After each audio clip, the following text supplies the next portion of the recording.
Hello, my lovelies, and welcome to another epic series of Warriors of Middle-earth. And this time we reached the limit. We reached the Witch-king of Angmar, my personal favorite character, one of my favorite characters ever, and definitely in Lord of the Rings. And with me, as always, talking warriors and epic stuff in general, the lovely voice of geekdom, Dan.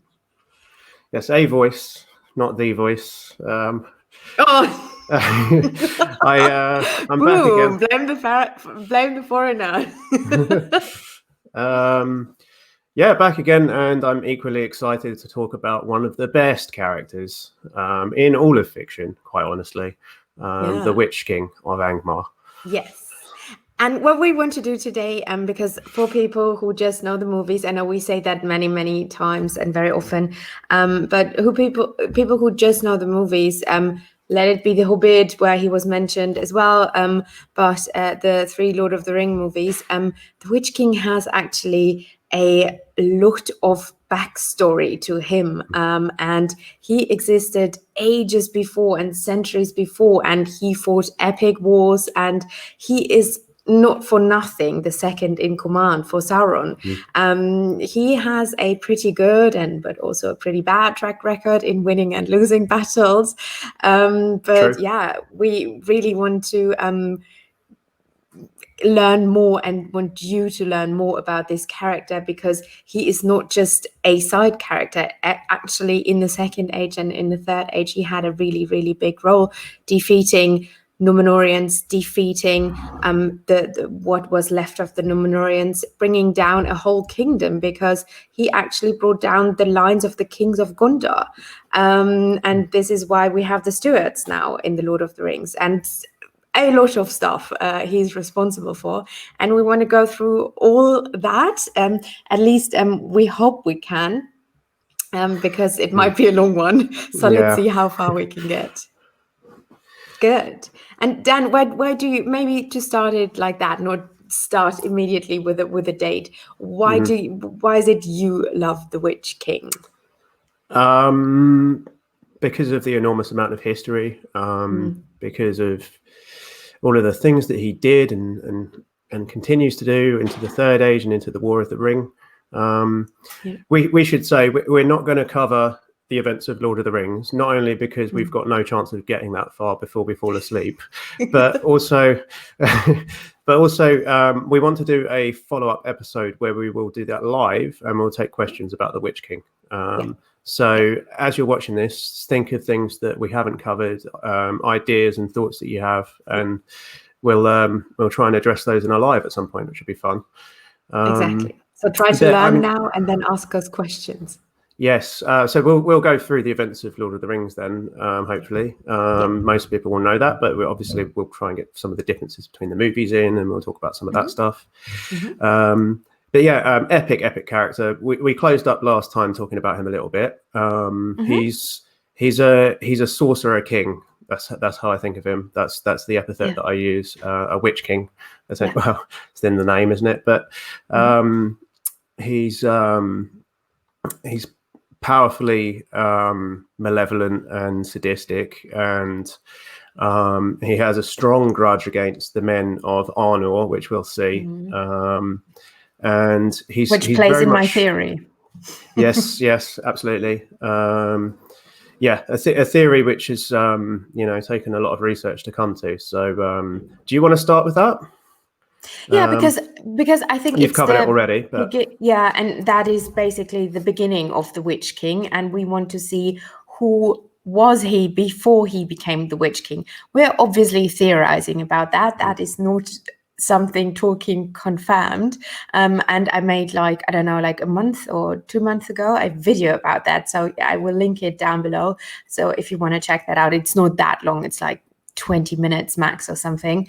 And that's exactly what we'll talk about now. So his backstory, me guessing his backstory, but we have some proof in the text. So let's see. So I think what is very, very important to say, first of all, is the ring wraiths, as the concept of the ring wraiths, first appeared in the Second Age. So Lord of the Rings and all that happens in the Third Age. We're talking now, we're going back 1 century, and it's the Second Age. And 2251, I think, is the date the ring wraiths first appear. Okay, so the rings were also forged in the Second Age by Sauron in Eregion. And we talked about that. You're completely right. We talked about Celebrimbor and the forging of the rings. And the 9 rings were forged in, I think, around 1500, Second Age. The 1 ring was forged 100 years later, 1600. So now do the math. So the ring wraiths first appear. So we know 9 rings were given to mortal men, right? In the year 1500, they were forged, 2251. So 700 years. No, I'm really bad at math. 700 years, 751 years later. Is that correct? Say that again. Oh my God, I'm so bad at that. No, 1500, 2251. Yeah, 751 years later. Yeah. Yay. I didn't study politics and literature for nothing. Like, I'm useless in math. Yeah, so 700 years, whatever, later they appear. So something must have happened in that time, right? From forging the 9 rings, giving them out, and then them to appear for the first time. So let's take a look what happened. In Middle-earth, not that much happened after Sauron was driven out of Eregion. And we focus on Numenor now, because there my theory comes in. So Numenor, I don't want to go through the line of all these Numenorian kings, don't. Because Dan will thank me for that. But it is very, very important to say 2 things happened. So in Numenor, there was the law of men succeeded the throne. The firstborn son succeeds the throne to Numenor, right? But there was with Tar Elendil, there was a king. He was the 4th king, and he didn't. He had the firstborn child. This time was a daughter, and there was never the question of the firstborn son, because it was the firstborn son was always the eldest child. So that was never a question, never a problem. Hadn't come up before. So you wonder whether they'd had that debate, like in the beginning, had they set down a constitution in Numenor, or yeah, exactly. Well, we don't know. We don't know. But, yeah. So the firstborn child was a daughter, Silmaril. I always call her the queen that never was. That is nowhere written, but I find it pretty cool. And from Silmaril, this is very important now. This is the line of the faithful, and this is the line of Elendil, Isildur, Anarion, and then later Aragorn. So keep that in mind. So actually, much later, like 40 generations later. Yes, but still, this is the line Aragorn is from. So he's from that faithful line of, actually, if you think about it, and she was the eldest child, but she wasn't given the crown. So it was passed to her brother. And from then on, kind of problems really started. But we don't want to go too deep into that. But afterwards, because some kings just had 1 daughter and no sons, so they changed the law of succession later on. So now it is very important. We are talking about the 2nd ruling queen, and that is in the year 1565. And her name is Tarteperion. And something happened. So 1556. So that is around the year the 9 rings are already forged, right? That's just a bit later. So the 9 rings already exist. And Sauron still, as far as we know, in Middle-earth. So she, first of all, never marries. Weird. Never happened before. So she has an older brother. And at this time, we were talking in videos because in Middle Earth, Sauron was always, brewing and stirring up conflicts and whatnot. And there was a war with the elves, and they asked for the help of Numenor. And the queen, aka her nephew, who later became her successor, Minastir, the last good king. Remember that, people? The last good king. That was whose name means the Tower Watcher. Tower Watcher, exactly. That also implies a little bit, but this is just me tinfoiling. Tower Watcher, he built that tower, right? And that he gazed to the west a lot. Well, we know two things about him from Unfinished Tales, if I can interject. Yes. Yep. So we know that name does refer to a tower that he built in the city of Anduni, which is in the west. That's a better pronunciation once again. So that's a west-facing tower. So he was sort of it's implied that he was known for gazing out towards Valinor.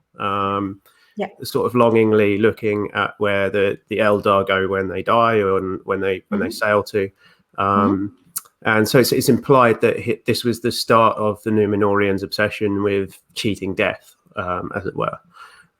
Yes, or let's say, think about it. I think with later Tar Atanamir, he became the first one who was called the unwilling to die. Yeah. So I think with him, it really played, like 2 generations later, that really played out. But you're completely right. It started with him. And why did he build? And both the Appendix B and Unfinished Tales also say that he loved the Eldar, i.e. the elves, but he envied them. Exactly. So fishy, I would say. Yeah. Yes, it is. So let's go back to the queen. So she's not really interested. You feel like she's not really interested in ruling. That is very similar to the first queen. She's not really interested. She lets her nephew, because her brother never became. She was still alive, so her brother could never inherit throne of Numenor. So her nephew, the son of the brother, the brother's name is Isilmu, and I'm pretty sure he's one of the Ringwraiths. That's also my theory, but more to that later. So the nephew, Tar Minastir, took the throne, and he kind of reigned already when she was still alive. And he sent his son, who was Tar Kiryatan, the 12th king of Numenor. He sent him to aid the elves. So they sent a big armada to Middle Earth to aid the elves in London to fight off Sauron. We talked about that last time with Gil-galad as well. So yes, you'll know that story if you've watched our previous episodes. Exactly. So we know they won. And obviously, he was, I must say, Tar Kiryatan was very young at that time. If the dates, because now something comes into play, which is very confusing. But if we go with the dates that are confirmed, he was 66 only when he went there to Middle Earth. And he stayed there for a while. And this is very important now. So imagine, Sauron got defeated. He already has the 1 ring and he already has the 9 rings, right? He needs to give out these rings, right? So there is a prince, in the future, who will in the future become a king of Numenor. He just defeated Sauron. Sauron is a shapeshifter, right? He can take on any form he wants. And we know Tar Kiryatan stayed for a while in Middle-earth. He didn't sail back. Maybe he sailed back, but came back to Middle-earth, because what we know of him is that he loved to be in Middle-earth, and that with him, the concept of being teachers in Middle-earth changed. The Númenóreans were teachers. They taught the people in Middle-earth good things. They were not conquerors. They were teachers. Yes, they had colonies, or they had harbor. They built cities and harbors and whatnot, but they didn't use the people, right? They were friends of the people, and that changed with him. That is also said in the text, which is very interesting, because what does the ring? He corrupts you, right? And he wants you to be, you have a lust for power and all of that. And that is what happened to that man, to Tar-Kiriatan. And so when he came back to Numenor after a while, it is said exactly in that year, we know he came back, that the shadow fell on Numenor. That is mentioned in the text. Okay, so that could mean various things. So it could mean that obviously he has the ring, right? Sauron gave him the ring. He is in the process of being corrupted, of becoming the Witch King, or Sauron accompanied him again. He was a shapeshifter. He gave him the ring as, let's say, wow, you're the greatest conqueror ever. Here, I give you gold and silver, and you're my master now, and here, take this ring. It's epic. It brings you luck and riches and whatnot. So maybe Sauron came with him because Sauron is always referred as the shadow. Yeah. Melkor before him as well. So it could be Sauron comes to Numenor in disguise, or it can be because he came back to Numenor and he was already under the wearing the ring or having the ring. We don't know if they wore it every day, but they had it. And that is, I think, super, super interesting, that little sentence, the shadow fell on Numenor when he came back. Yeah. So we know this is where things changed, basically, and this is where the downfall started. Exactly.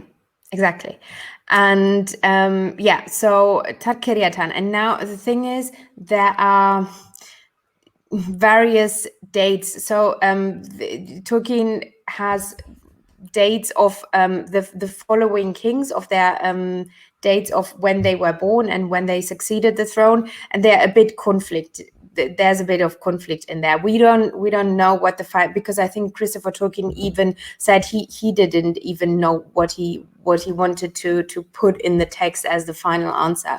So Tar-Kiriatan is my best guess to be the Witch King, because first of all, of the shadow, and he was in Middle Earth, because I do not think Sauron came to Numenor and then gave, because my other guess is his son, Tar-Atanamir. This is the just said, the first one, he was called the Unwilling, and he called himself the Great. None of the kings before used something like the Great, that is very... I think that's a detail that's heavily weighed piece of evidence that suggests that maybe he might have been the Witch King, except for maybe it doesn't make sense with the dates. But then the dates, as you said, are a bit fudged. So who knows? There isn't a canon answer, obviously. So no, so either him or the son. So either Tar-Kiriatan or Tar-Atanamir. The other possibility is that it isn't a named character. So it could be an advisor who was also in Middle Earth after the end of the War of Elves and Sauron. It could be somebody who we don't know. Yes.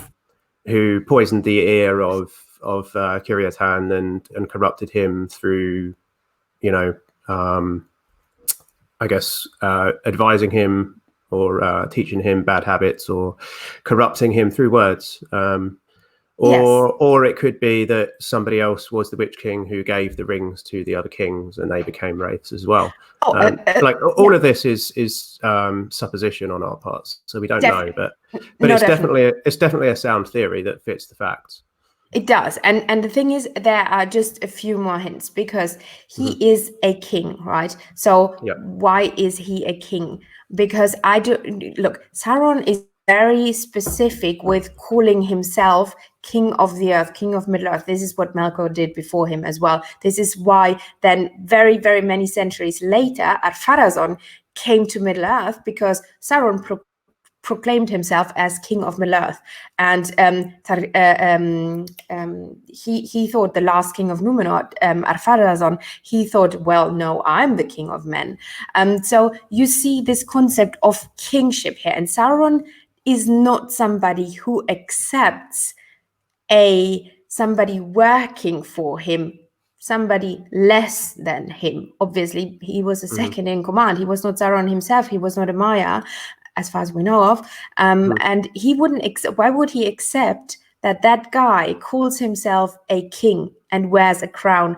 That is, I find that very weird. So I think that person was a king, and this is why he wore a crown. And Tar-Kiriatan and Taratanamir were kings of Numenor, the 12th and the 13th king of Numenor. And I don't think Sauron would accept if you go in there, Dan, and say, proclaim yourself, oh yeah, I'm Dan the King now, the Witch King. He wouldn't. I don't think Dan he the would Great. accept Dan the Great, exactly. Dan. Yeah. The 7th. I like the sound of that. Yeah, same. So I think that is one proof that it must have been a king. But you're completely right. But then there were not that many kings because, as we said, they had colonies and all that. And yes, obviously, you see that when you see the family tree, there are many generations of second, third, fourth born. Maybe they went to Middle Earth and they were princes of Numenorean princes, but they were never kings. That Numenor was the only kingdom. The elves had kingdoms.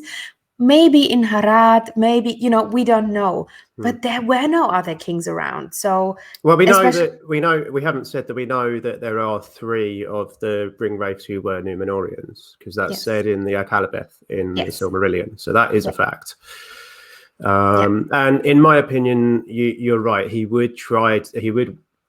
That would be his goal, would be to corrupt one of the kings, because it fits the methodology that he uses with the 7 dwarven rings, because he gives one of those to Durin the Third, which we also know for a fact, who was the king of the Longbeards at the time. And that makes his success even greater, to corrupt these he's from a royal line. He's from a line of good, faithful people who helped defeat him. That makes it even worse if he corrupts somebody from that line. And this is something that totally plays into the character of Sauron. But yeah, the dwarf comparison, exactly. And then what I also saw, Tar-Kiriatan is the ship king. And we know from the text that the Witch King is the only one who's not afraid of water. You learn that in that Glorfindel and water, what was then later taken with Arwen. Actually, if I can interject it again, there's 3 of the Ringwraiths that do three are not afraid the water. Okay. Yeah, so there's 3 that enter the Ford. So the Numenorians, maybe. We read that in our first episode, if you remember. So there was 3 of them, and then the Witch King is the one that comes to the 4th. Like he comes forward and speaks to Frodo. But my theory would be that those are the 3 Numenorians. Yeah, makes sense, because Numenorians, ship nation, it would make sense. But yeah, again, so he was not afraid of water, and Kiriatan was the ship king. So again, another proof. And the thing about fear of water as well, it ties in with various myths about undead, vampires scared of water. You can remember that from Bram Stoker's Dracula, stuff like that. So it's got a basis in myth and folklore. Yeah. And when you see where the Witch King founded his kingdom later, Angmar. So we know Angmar existed or started in the Third Age. So where is Angmar placed, right? It's literally north of the northern kingdom of the faithful, of the Numenorians who made it out of Numenor before the downfall. So he has an agenda with the line of the faithful. And again, this plays now in what I said before. So there was this line of the Queen Silmarion.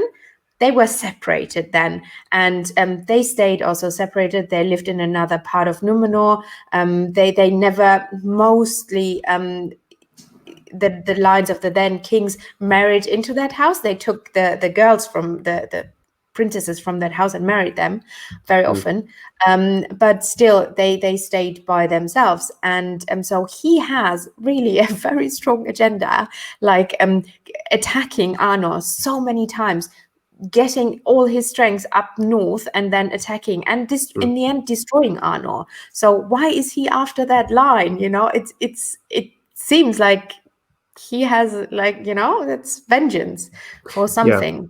I mean, it's a little bit more complicated than that, because he did also attack Rivendell during that time. He did, unsuccessfully, of course. But my speculation would be that was more to subdue them in order to fulfill his plan to bring about the downfall and destruction of Arnor, which is the northern realm of the men of Numenor. So it was a secondary objective, but yes, it certainly fits with him being a Numenorian and having that grudge that goes back centuries. And he's also, like, his description besides the crown is he is taller than the others. Taller also speaks for the line of Elendil, for the Numenorians, because one of Elendil's epithets was Elendil the Tall. Yeah, exactly. And Aragorn is also very tall. We know that. That's where he gets his name Strider from, because he's got long shanks, as Bill Furley would say. So that is, in short, my theory about the who he can be. But you're completely right. He can be some Black Numenorian from wherever in Middle Earth. But in this is my canon, that he is from that line, and he's one of the two, and the others again are also ring wraiths, like either Isilmur, the brother of the queen, or then one of the line. So I've seen quite sort of well-respected Tolkien scholars kind of shoot down the idea that he was actually one of the line of Elros. So not everybody agrees on this, but I think it's a sound theory, and I'm with you personally. But it doesn't mean we won't try and poke holes in our own theories, because that's how we make better theories. I know. And the thing is, what would it make so cool then if you think about the Third Age? Because Elrond would then actually be related to the Witch King, which, okay. Yeah, he'd be his great uncle, something like that. Yeah, something like that. Yeah. But okay, cool. And Tolkien loves stuff like that. So who knows? Maybe he wasn't sure himself. This is why there were these conflicting dates, because we know he had concepts of ring wraiths, he had concepts of the Witch King before he then changed them, so we can't know. But I think it fits date-wise, it fits how he describes it, it fits how events take place in Numenor with the shadow fall and stuff like that. So it's a good theory. Yeah. So that was... I'd be remiss if I didn't point out that it's also great speculation for content that we may see in the Amazon show. So there I am again, pointing that one out. But yeah, it's a cool theory. So where should we go from there? Yeah, so we talked about they first appeared then, 2251 Second Age.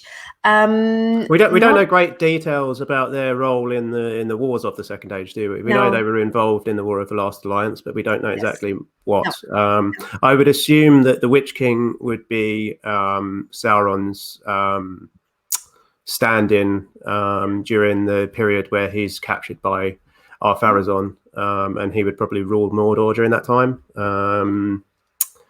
And we know that he does actually conquer Minas Ithil in that time as well, doesn't he? And then it's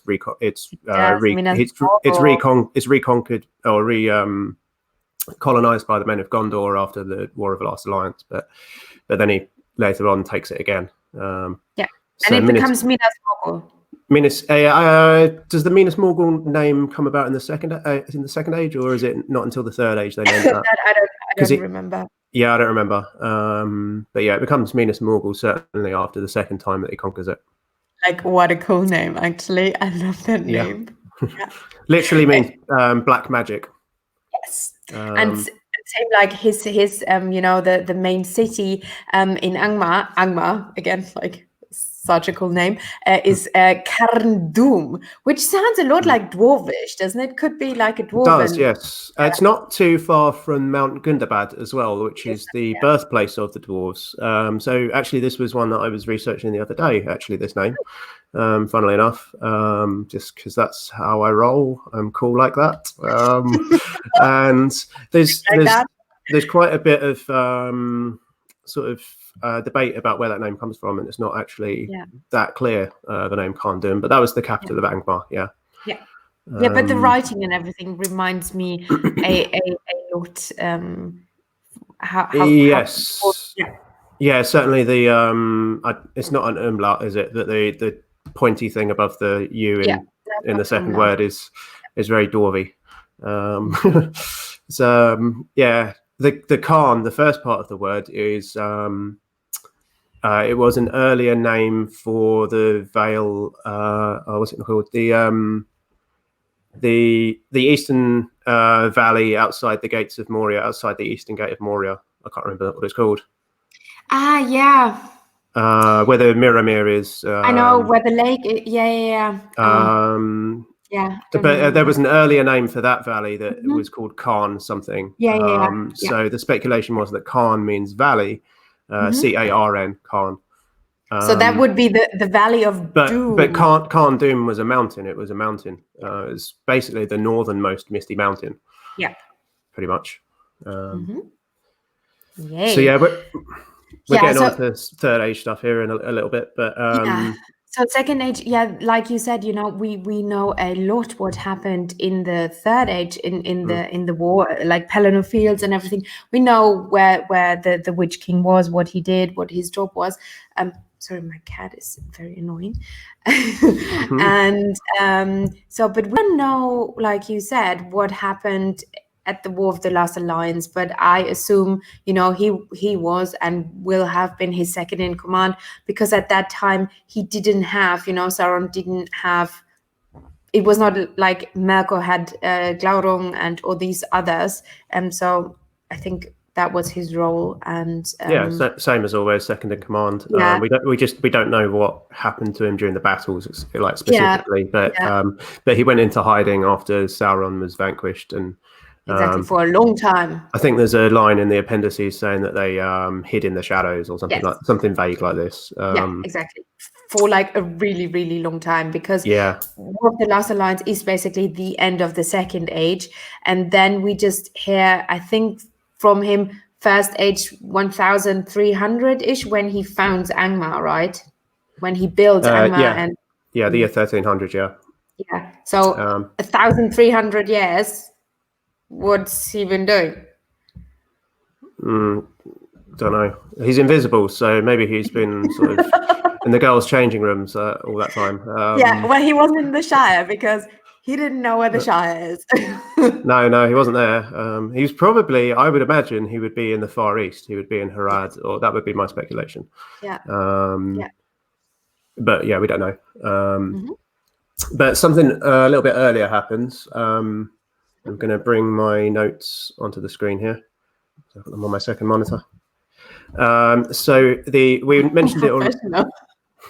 Yeah, I know. I've really actually prepared for this well. So I want to do the Witch King proud. Can we have an appearance from one of your cats before we go any further? She's eating. She can't be bothered now. Yeah, I know. Okay. All right. So we mentioned the Kingdom of Arnor. Which is the northern kingdom of the men of Numenor, the kingdom of Elendil. In the Third Age, the year 861, i.e. 861 years after the War of Last Alliance, the last king of Arnor, the United Arnor, died, whose name was Erendur. And when he died, his sons fought for the throne. And the kingdom of Arnor split into three regions. One of these names might be familiar to A Song of Ice and Fire fans. Do you want to tell us those? Arthur Dane. Arthur Dane. I pronounce it Arthur Dine. Arthur Dine. Yeah, I just which I think would be right, because it's like Dunedain. Yeah. But as you know, pronunciations isn't my speciality. But yes, Arthur Dine, Cardolan, and Rudar. Yeah. So again, I love the names, but yes. Exactly. So awesome. They were split in three. Yeah. So Arthur Dane was the largest of the three, and the rightful king of Arnor was Arendur's oldest son, Amlaeth. Who ruled Arthur Dine from the capital of Fornost. And the other two, Cardolan was is ruled by, initially they were ruled by the three sons, who I don't have the names of all three. It's not important, but but for a long time they squabbled, and they had it was sort of like a state of Cold War again, really, where they weren't particularly friendly neighbours, but they weren't at open war either. Yeah. And the thing is, they squabbled for control of the watchtower of Amon-Sul, in particular, during this time, which is better known by the name Weathertop.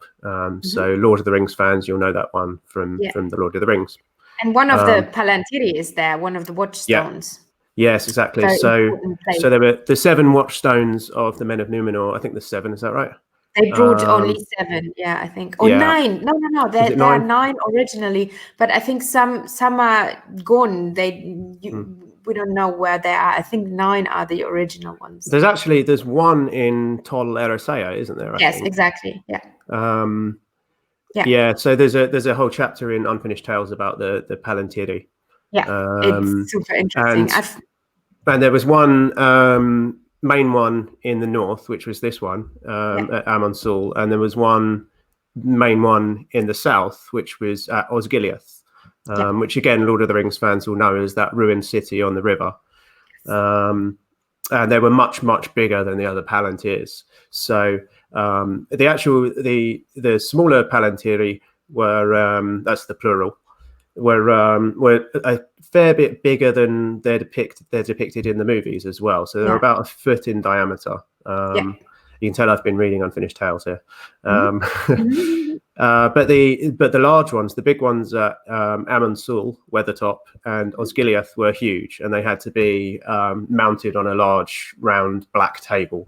And there's a long description of that and how that works. And the visual for that is so cool if you think about that. And there was, I think, one or few who just can look west, who couldn't communicate with each other.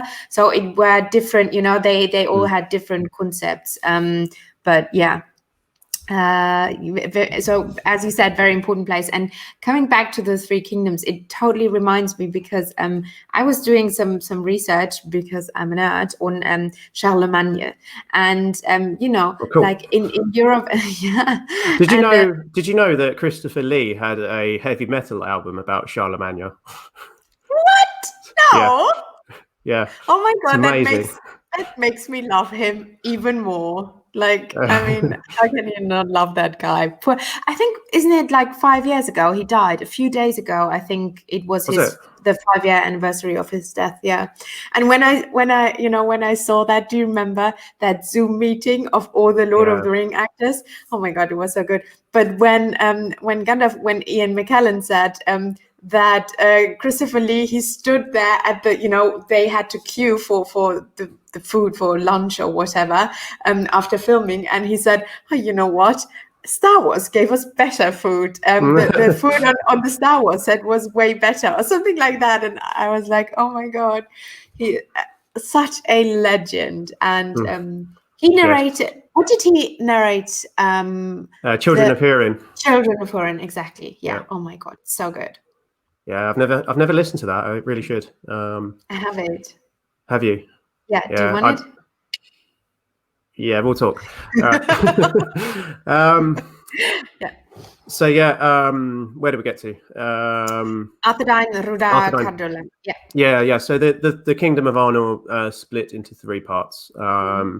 And then, as we said, in Europe, this is what I wanted to say, and this always brought problems because. Oh yeah, you were going to talk about Charlemagne. Yeah, I cut you off. Sorry. Yeah, that no, I just wanted to add. This is very similar. Tolkien obviously took that from the problems that then happened in medieval, or before that in Europe, because he gave the kingdom to 3 or 4 of his sons, and so everything split up, and then the problem started, and they fought each other.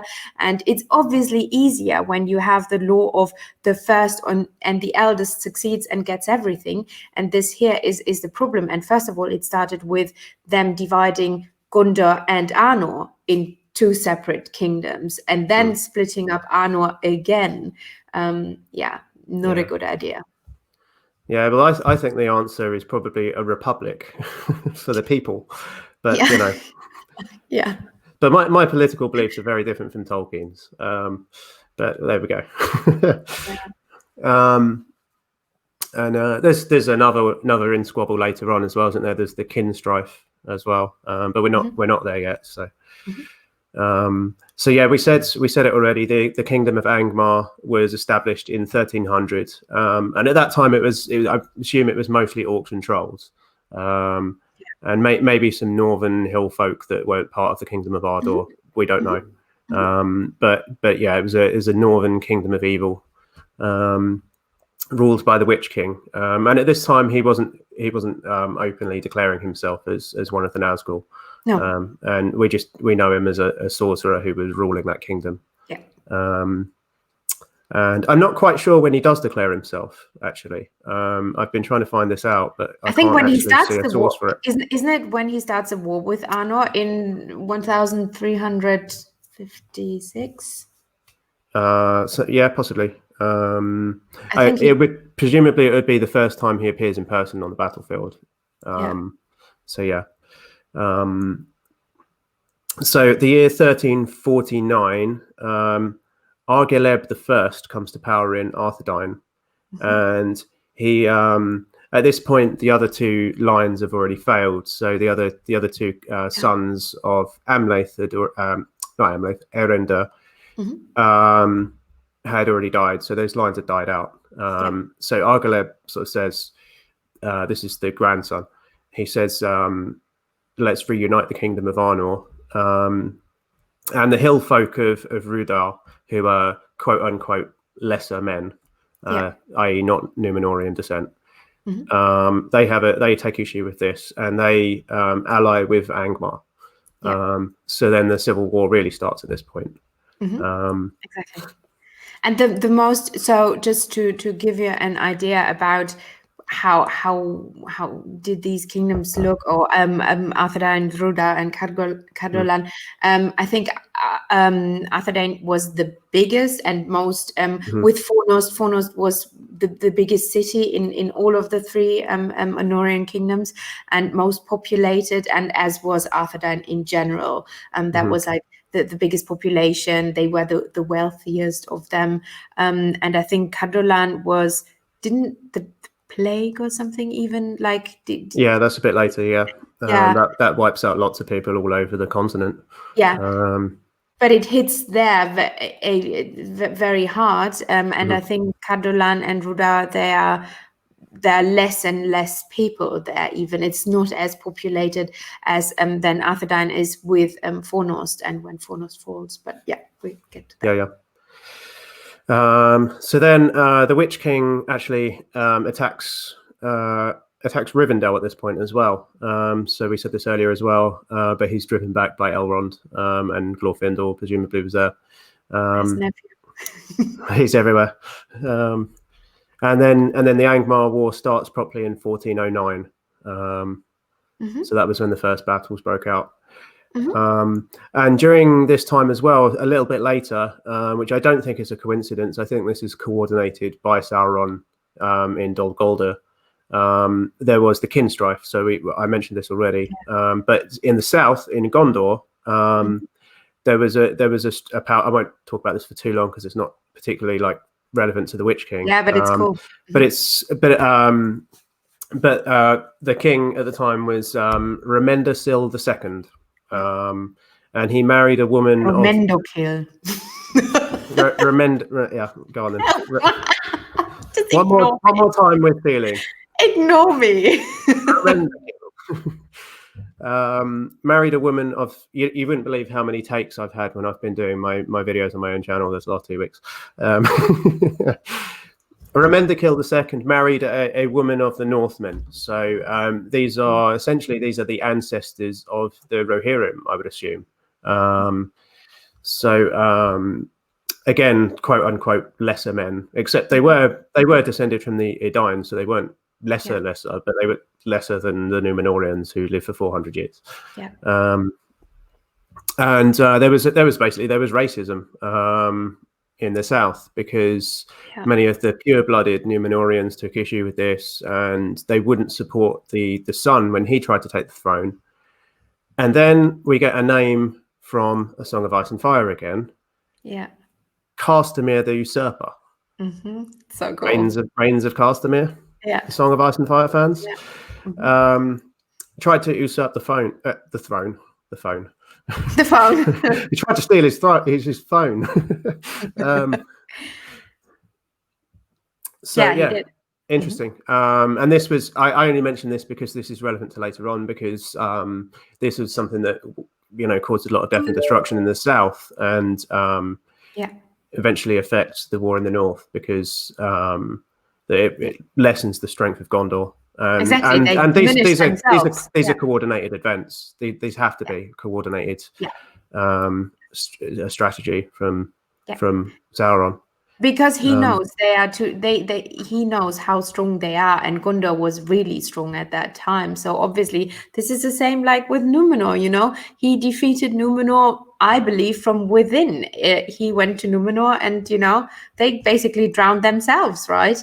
It wasn't Sauron attacking Numenor. They did it themselves. This is what happened in Gondor as well, with what you say, a form of racism, because they didn't want to marry their king, and getting lesser men in that royal line and the blood.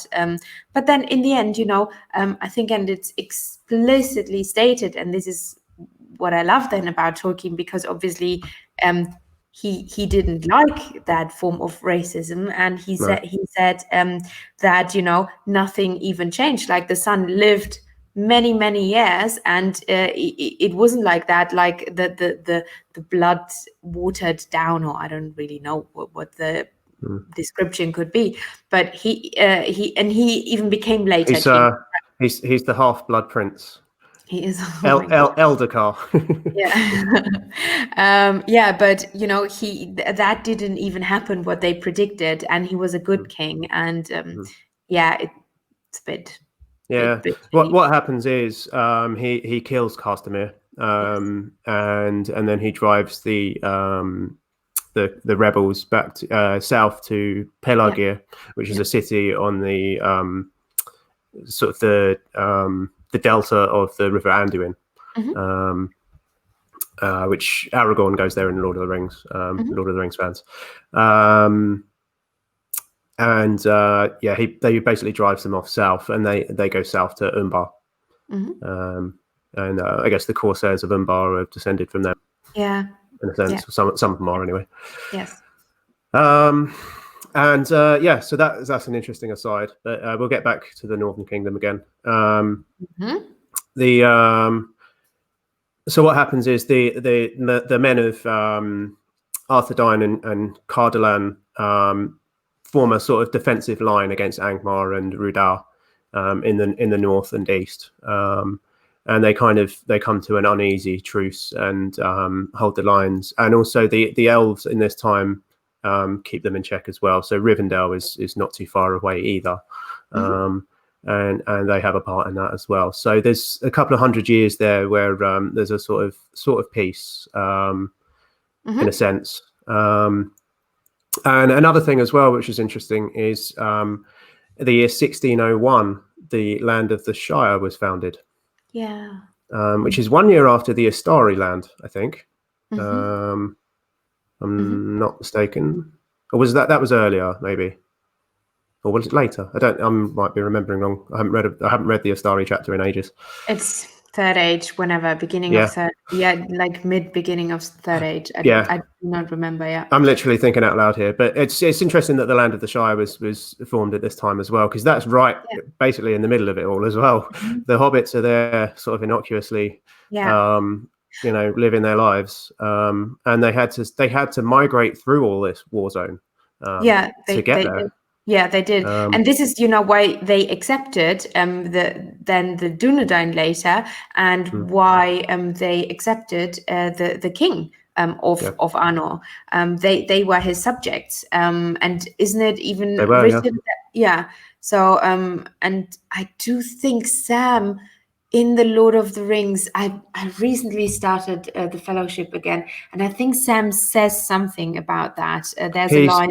He says that. I think it's him that says that the hobbits sent a small company of archers to fight in the last battle of the Angmar War.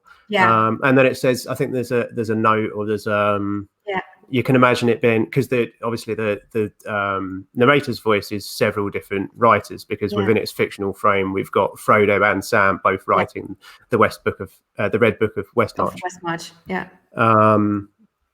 And so you can imagine them kind of like that, this being something in the margin or something in the text, but it says this is not recorded anywhere else, so it could just be the hobbits have got this idea that they were involved as well. But you see, they are fighting for their king, and their subjects. And you're absolutely right. They are subjects of Arthur Dine. And this is why the Dunedain, they didn't know of Frodo and Bilbo and all these people, but the Dunedain always guarded the Shire, right? They had patrols in the Shire, and they took care of their subjects. There was no ruling king at that time, but the Dunedain were the descendants of that king and that kingdom, and they took care of the hobbits, and the Shire, which is cool. Yeah, I think they saw it as a duty, and which is why I think maybe the hobbits actually did send a company of archers. Quite honestly, because I think there was a relationship that goes back further than we were possibly led to believe from the text of the Lord of the Rings. Which is really really cool, actually. But then shortly after the foundation of the land of the Shire, we get, you mentioned it already, the Great Plague. So as I said, this actually affects the whole continent. It's not just in the north. It kills a lot of people in Gondor, and especially Calenarthon, which later becomes Rohan. And it kills a lot of the enemies. It kills a lot of the people of Angmar and Rudar. And that's probably what led to the war lasting so long, because it depleted the strength of both sides. Yeah, so we don't think Sauron sent that plague like Morgoth did in the First Age. Do you remember? Because this is how Turin Turambar's sister, for example, died. Yeah, that's true. She died because of the plague that Morgoth sent, the evil breath or whatever it was called. Yeah. I mean, it specifically says it comes from Morgoth. Whereas this is more ambiguous. It does say that it comes from the east, though. But it could be that it was unintentional, potentially. So it could be that it comes from the Easterlings, or that it was just literally a natural plague that came from the east. Or it could be something that the evil forces in the east were doing that went wrong. And that's that evil R&D department again, messing something up, some biological warfare thing that they're brewing. Welcome to 2020. yeah, it's very topical, isn't it? If you're watching this years later, we're recording this during the Great Plague of 2020. Or the apocalypse, as Helen is calling it. Yes, you've been calling it that for some time, but the world is still here. So. It's still here. Well, is it? Or are we in a mirror world? Who are we? Who am I? No. Yeah.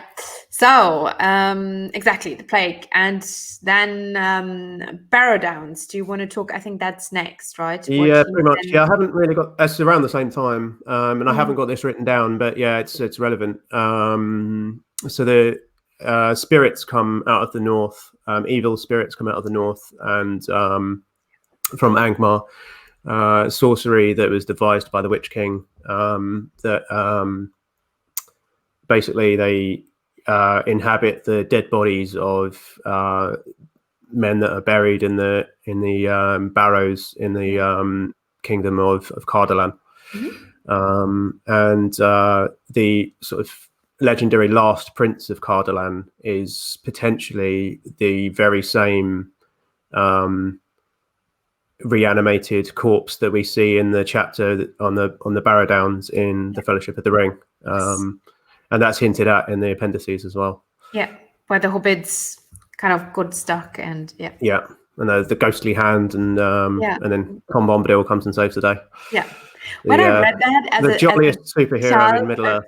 Yeah, but I read that as a child, like I was 10, 11, or younger. No, 10, 11-ish, 12. And I read that and was like, ooh, this Witch King is evil. Yeah. Interestingly, in the drafts of the Lord of the Rings, the Barrow-downs, because all this history, obviously, it comes later. It's stuff that Tolkien wrote later. But in the early drafts of the Lord of the Rings, which are published posthumously, the Barrow Wights were actually analogous with the ring wraiths, so they were ring wraiths essentially. But that wasn't sort of made clearer until later on. Okay. This was earlier drafts where before Saruman was even in the storyline, and there was the whole storyline with Gandalf being in a tower that was surrounded by ring wraiths. You know, Good. That one. Yeah. So yeah, this is Tolkien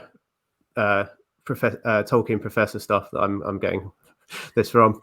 I haven't actually read the early drafts, but I know too much about them already anyway. So I'm just obsessed. I think I know it from Corey Olsen as well. Yeah, I think you probably do as well. Yeah. Read it. Yeah, I think I heard it there. I need to read that one. I need to go through the whole Histories of Middle Earth series at some point. Oh God, good luck. That's like 2,000 hours. It's going to take me probably a few years because I'm not a Tolkien scholar. I'm just an amateur. I don't have all the time in the world to read, but I would like to read other things in the meantime. Speaking of that, let's go halfway through, Dan, or whatever. So mine is already here. Yours is not. Look at that, people. How pretty is this? Oh my goodness! It's so cool. Oh my God, Dan, you will love it. And it's literally, it's so beautiful. Oh, this is so hard to do it. It's so beautiful, and it's John Gass wrote about Tolkien and the War. I think that was one of his first books, and this is the places that inspired Middle Earth, and it's so beautiful, and it's really it's not just Britain. It's like everywhere where he's been. Like what inspired Rivendell was like that valley in Switzerland and whatnot, and it's really beautiful, and I mean. Look at this. So I haven't started. I didn't have the time. It literally arrived today. It's beautiful. So people, there's not just the Lord of the Rings books. There's so much second literature. Yeah, we're really lucky to have John Garth actually, because he's sort of come on the scene in the last few years. Really, he's one of the younger Tolkien scholars, a bit older than you and I, but he's not a Tom Shippey, No, Tom Shippey's getting on now, isn't he? Love that guy too. We're lucky to have both of them, but John Garth is he's the guy that wrote the biography that the biopic was based on as well, which was Tolkien and the Great War, which is also a great read. I don't have that book. I'll get that book. I'm planning to review his new book on my channel as well. Cool. So I'll get to that in the next weeks and months, and I've got so many plans. I don't know when I'll get to it, but I will get to it. And I very luckily won a print of one of the illustrations from the book. I hate you.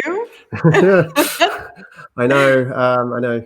Yeah, he tweeted me on Twitter. He said, "I'm actually jealous because I would like that too." We're best buds now, aren't we? Yeah, he's a nice, decent guy. So what, Dan? Halfway through, lads, because maybe somebody doesn't want to listen till the end, to the bitter end, till the fat lady sings. So what is up for you? You mentioned you have a channel now. I obviously always put everything down here in the description box. There's a fly. Sorry, distracted. And tell us about your channel. I loved it so far. Everything I've launched a channel. So it's happened. I've got 2 videos up, so I've got content on there now, and the reception's been really good, which has been really, really gratifying and really rewarding so far for me. I've released 2 videos. The first one's gotten quite a lot of views because some big YouTubers that we know have retweeted me, some of our friends. Second video is not doing so well, so maybe go give that a watch. I'm going through the Silmarillion chapter by chapter. So if you're a first-time reader of the Silmarillion, I think maybe it'll be a good listen for people. Yeah. I think also, even if you don't want to read it, I have the feeling that people who don't want to read it and just listen to you explaining what happens, that's okay. Yeah, I think so too. Yeah. So I've done the first 2 chapters so far, which is the creation myth, the Song of the Ainur, and the follow-up chapter, which is a rather dry list of the gods of Middle-earth, the Valar. Yeah. So I've got through the first 2, and now I'm starting the actual story. So the next episode will be the myths of the lamps, so the years of the lamps, age of the lamps, and the age of the trees, or the beginning of that. The creation of the trees, which is a beautiful passage about how Yavanna and Nienna create the trees. Yeah. Nienna waters the trees with her tears, and Yavanna sort of hallows the ground and wills it into being. You see in the Silmarillion light being the important factor of the light source of the world, being this sort of and with light comes time, and with light comes growth, because then actually Ada just starts to, like trees and everything start before they couldn't, because there was no light. It beautifully illustrates this concept of Tolkienian deep time. So we in this series we talk about recorded history, which is the 3 ages of Middle-earth. Yes. But I'm at the stage where I'm in prehistory here, so I'm in.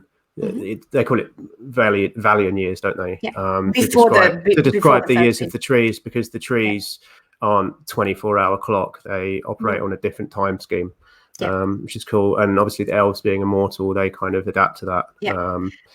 And the Valian years are way longer than the years of the sun. So that time period, the creation of Ada, the creation myth, and then that time period is way longer. Yeah, I don't like to actually think about the Valian years concept too much, because I like the idea of it being, deep time that stretches back through the eons. And but there's a measurement. They measure it, and it's in one of the Histories of Middle-earth series. There is an actual multiplier that they have for it. But it's a cool part of the creation myth. And then pretty soon I'll be getting onto the early wars of the awakening of the elves is the next chapter after that. And the Aule and Yavanna chapter is next. Yes, and then that's a good one.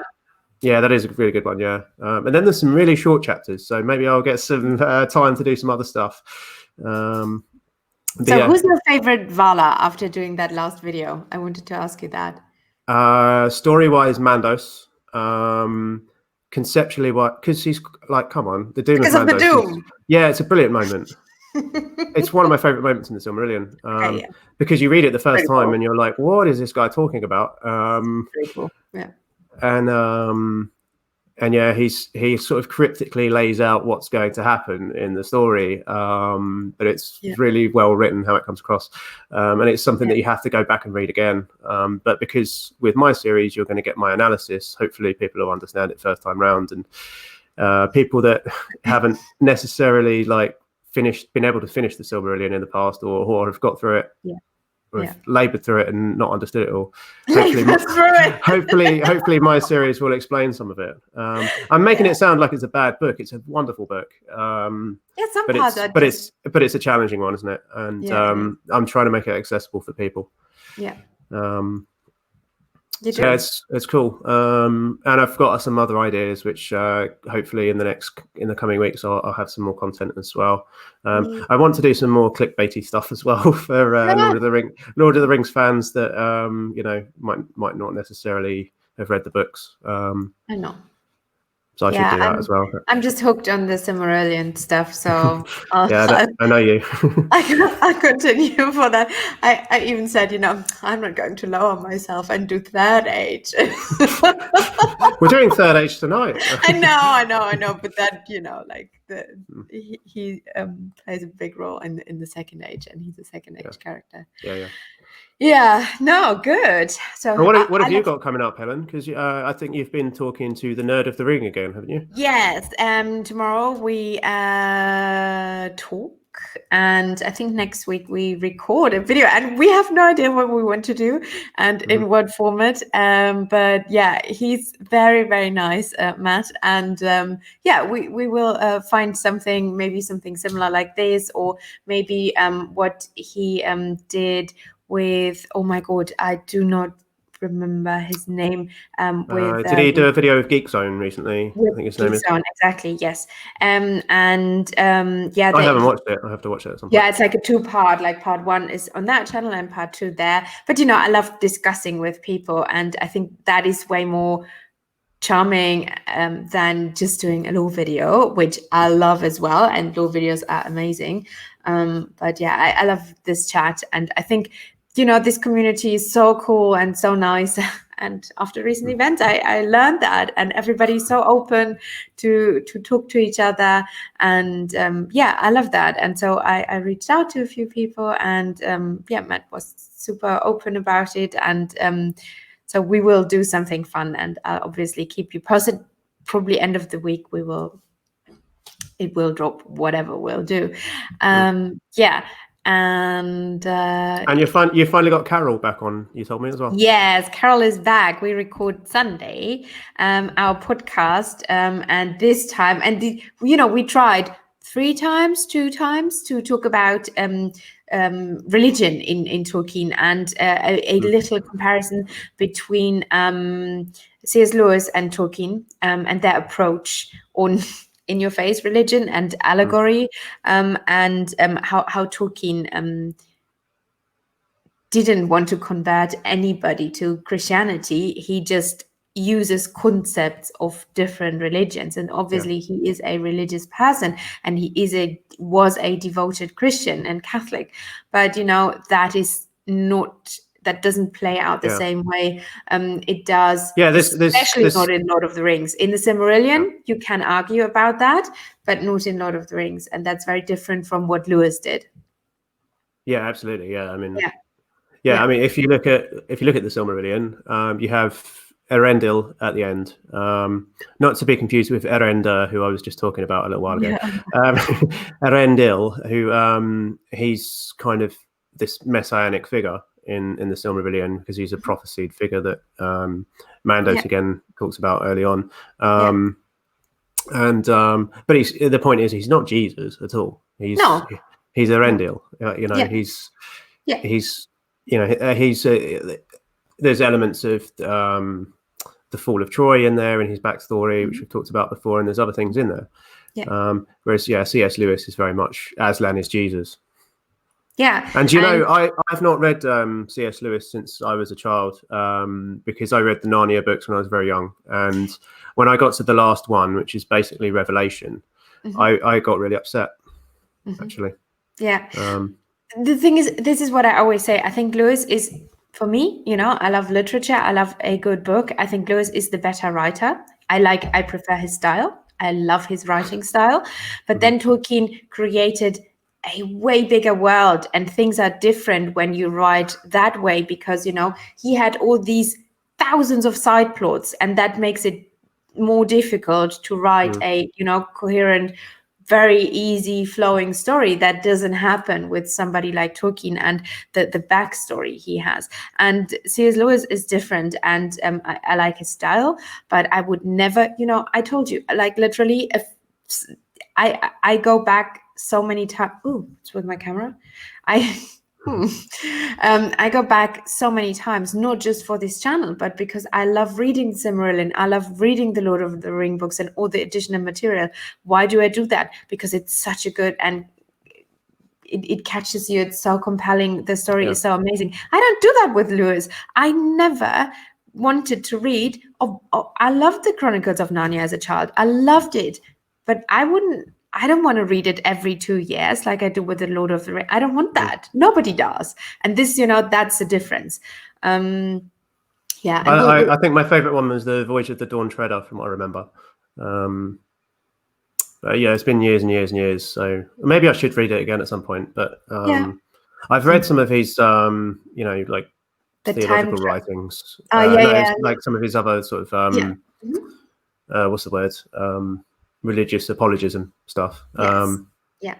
Yeah. As an adult, out of intellectual curiosity more than anything. But that'll be a cool conversation, though. I look forward to it. Yes. So we record that on Sunday, and I literally read a book. I have it here. It's called Orthodoxy. It's from Chesterton, and Tolkien and Lewis were influenced heavily by that book. And we will mention that book and on fairy stories and stuff like that. So it's a cool. Look forward to that. It's very deep shit, but it's cool. It's interesting. So that's that. What is up for us? And now we go back to the Witch-king of Angmar. Boom. So we were in Baradowns. I think we were like mid third age. I think like now the Fall of Forest should be next, right? Yeah, more or less. Yeah. So yeah, I've got. Yeah, so we skip to the 19th century. What happens is the Witch King marches on Amun-Sul. What he does is Weathertop.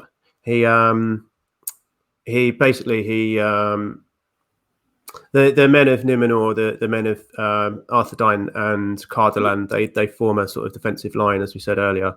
But he circumvents that by basically marching all the way around them in a wide arc, and approaches from the south. And he storms the tower, and his army take control of the tower. And I think they hold it from then on, and they destroy it at that time as well. So it's the ruined tower that we see on Weathertop in The Lord of the Rings. That's when that happened.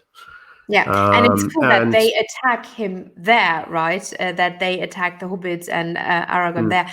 And I do think, isn't it Gandalf fought them there before in the books? a few days before they get there, there's a fight between. I don't know if the Witch King was there during that fight. I'm not sure. Some of them were. I think he wasn't. I think he was still on the road, or he was coming from the Shire, or I don't know. I could be wrong. That's conjecture, but Gandalf fights them there as well. Fights 5 of them. He tells us later on. So the Palantir was also rescued during that battle as well. So the men of Arnor managed to rescue the Palantir, and it's later it ends up in the ocean. Actually, is what happens to it. So that's lost. I don't know how they got it out of there, because as I said earlier, it's like literally massive and heavy. So it must have been a hell of a battle, a hell of a fight to rescue it, and all for nothing, unfortunately. Yep.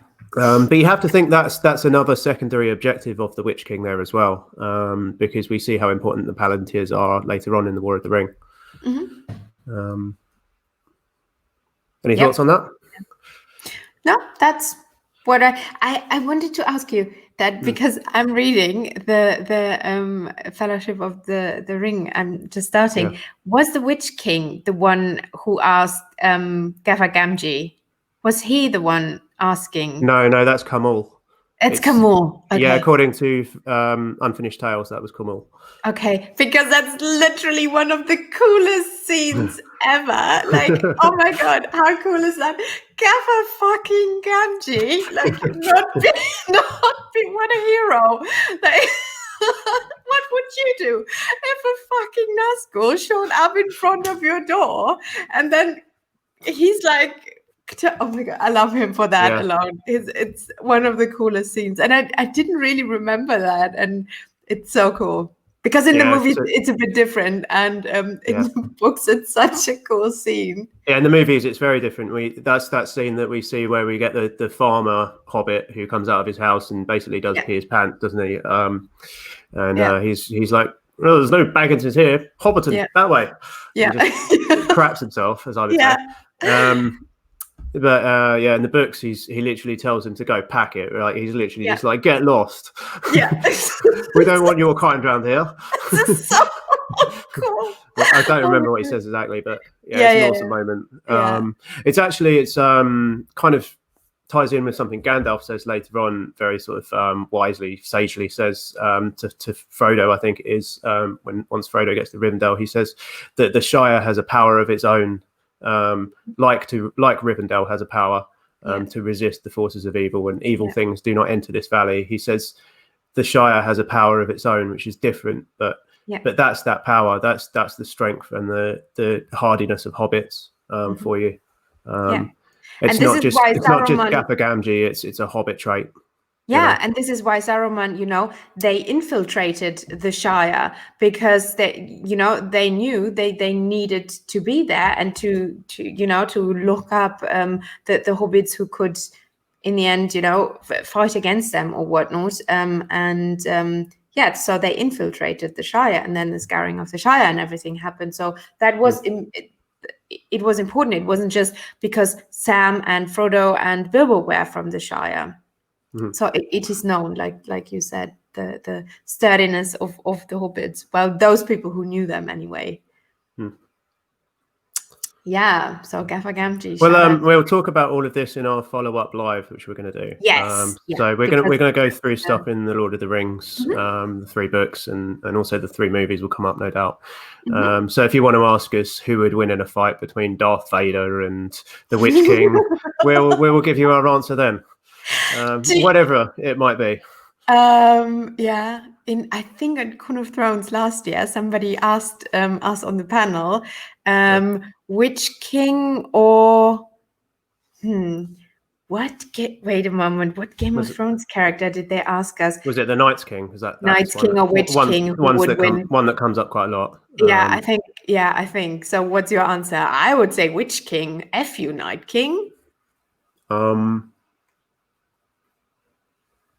I'd say Witch King. The Night's King on a dragon versus the Witch King on a fell beast. I think the Night's King wins. Yeah, because of dragon. But is it the Night's King or the Night King in the show? I can't. There's 2 different characters in books versus show, isn't there? I don't know. But yeah, overall, Witch King, I would say. And in terms of like military strategy badassery, definitely Witch King.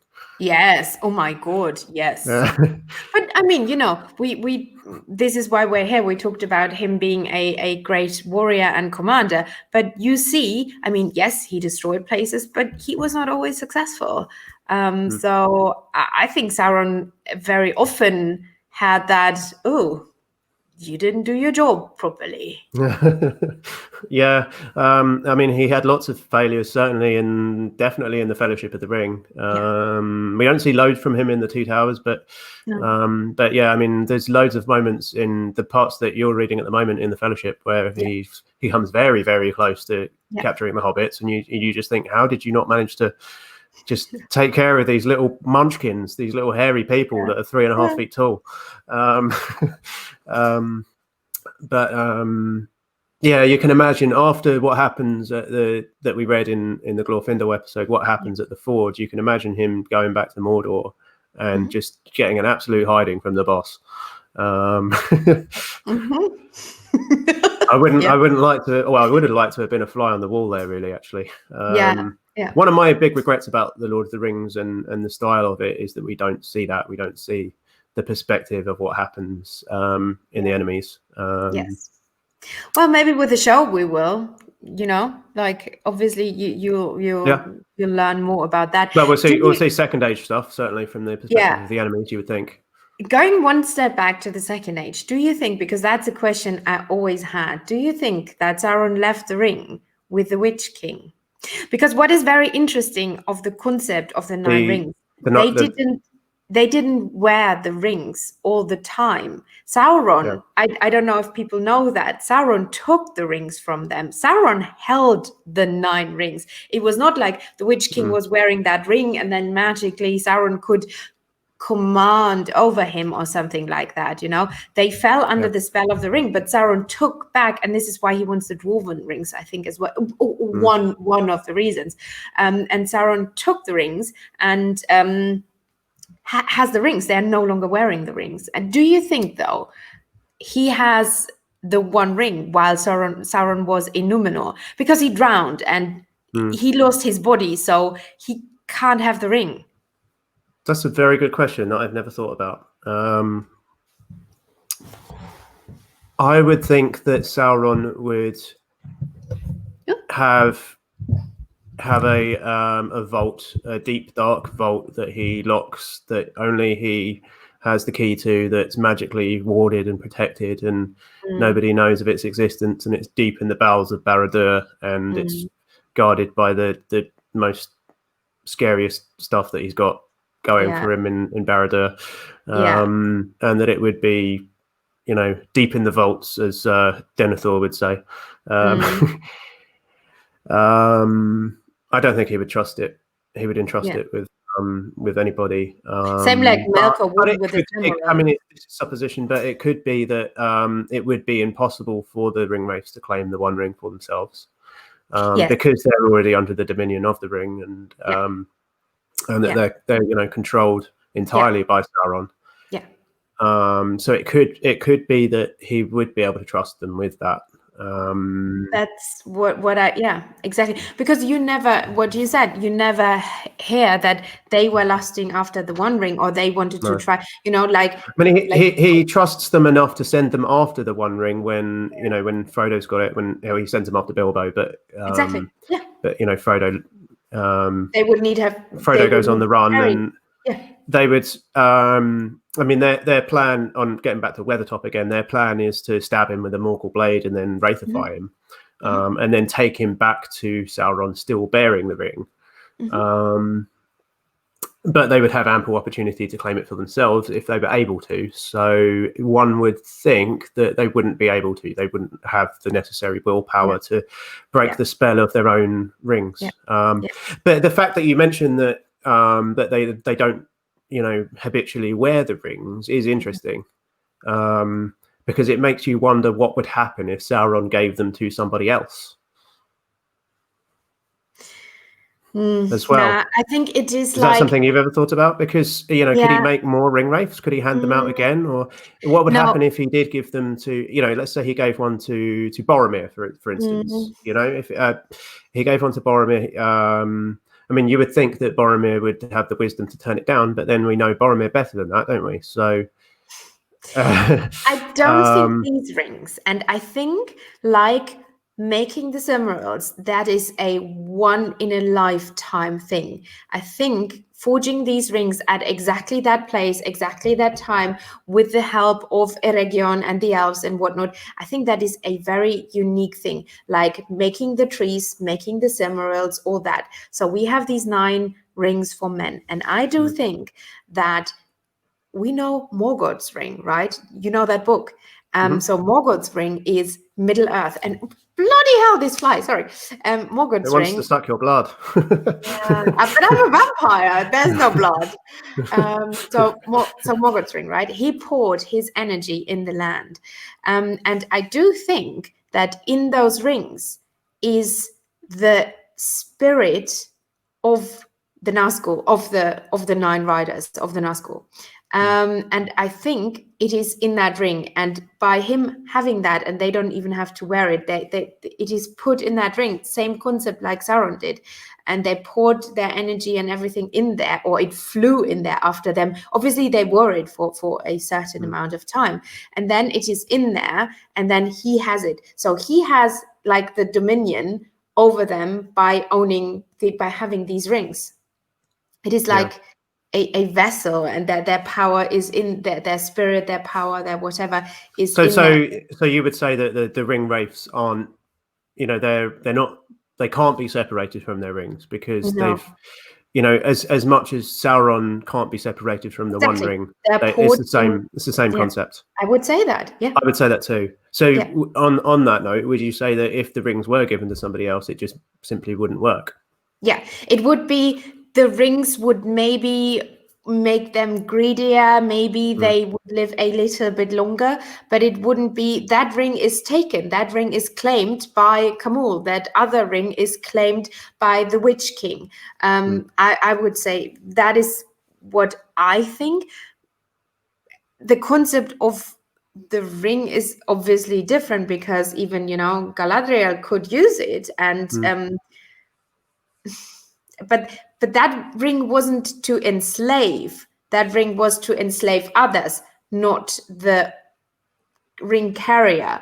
But the 9 rings were, and the dwarven rings were, actually the idea was to enslave the carriers, the one who wear it. Do you know what I mean? Does it make any sense? Yeah. It's a different concept. I think the other thing with the rings as well, with the 9 mortal rings, and this was the intention for the 7 dwarven rings as well, but certainly with the 9 mortal rings, I think the intention was to tempt men with the idea of immortality. So they give you that long life, and it's like an artificial kind of manufactured version of what the elves have, which is immortality. And that's why, you know, you when you're in the Wraith world, when you're wearing the ring, you see Glorfindel's like true essence glowing, because it's an artificial version of what Glorfindel, the world that he lives in, and other elves like him, like Galadriel. And Frodo saw that version of him. When he wore the ring. So it's like I said, it's like a manufactured version of what the elves have innately, the gift of Iluvatar that they have. And you know, Sauron is so clever, because he saw the need and the greed of men lusting in the future, because Sauron was steps ahead, because at that time men were they were happy in Numenor. They didn't question their nature. They didn't want to sail west. They were happy where they were. And they didn't really, I mean, there's one, I think it's also in Morgoth's Ring. It is in Morgoth's Ring, where in the Atraveth, where the mortal woman and Finrod, I think, have this talk about mortality and elves. And oh my god, it's so good. It's one of my favorites. Finrod and Andreth. Andrachel or Andreth. Andreth or Androth. I think it's something like that. It's a woman. Yeah. Yeah, I've read it before a long time ago. So good. I think I've never read Morgoth's Ring from start to finish either, but I've read that. Yeah. And so they talk about that. That is, what is that? That is First Age, I think. But still, you know, they were happy in Numenor. Everything was good, and Sauron knew he could play with that. He could, because he knew men are not equal to elves. It's another concept, and men never questioned that. And Sauron, with that, giving them the idea, because you see, I'm writing that video on Numenor, and you can see how Numenor literally changed. It was a beautiful rural place where, you know, they had feasts and everything, and they were happy, and then it changed and they became obsessed with immortality. And that was Sauron bringing that in, and by bringing up topics like, oh, why are you not allowed to sail west? And he even lied to them by saying in Valinor they would be immortal, which is not true. It's a lie. They wouldn't be immortal. They would die. There were reasons to suspect that they would probably live a lot less. Yeah, they would die quicker if they did end up getting there. Yes, exactly. And so, you know, he planned all this ahead by forging the rings and playing with that he knew would come, fear of the men. Clever. Yeah, very much so. But we should get back to the story, right? Yeah, sorry. We knew this would be a long one. I'm expecting this to go for about another hour. I don't know about you. No. Okay. Well, we'll see. 12:30. Okay. All right. So where did we get to? We got to Amon Sul, Palantir. So the next event in my timeline here is in the year 1940. The king Arvedui. Do you know how to pronounce that one? No. The king Arvedui he attempts to reunite Gondor and Arnor under one rule. So what happens, I didn't write down the name, but he marries one of the women of the ruling house of Gondor. Yes. Mm-hmm. And he tries to reunite the kingdoms, but Gondor aren't having it, and they don't think that Arnor is a mess at this point. And they rekindle the friendship during this time, but they're not ready to reunite. And obviously, we know it doesn't reunite until Aragorn, King of Lesser. But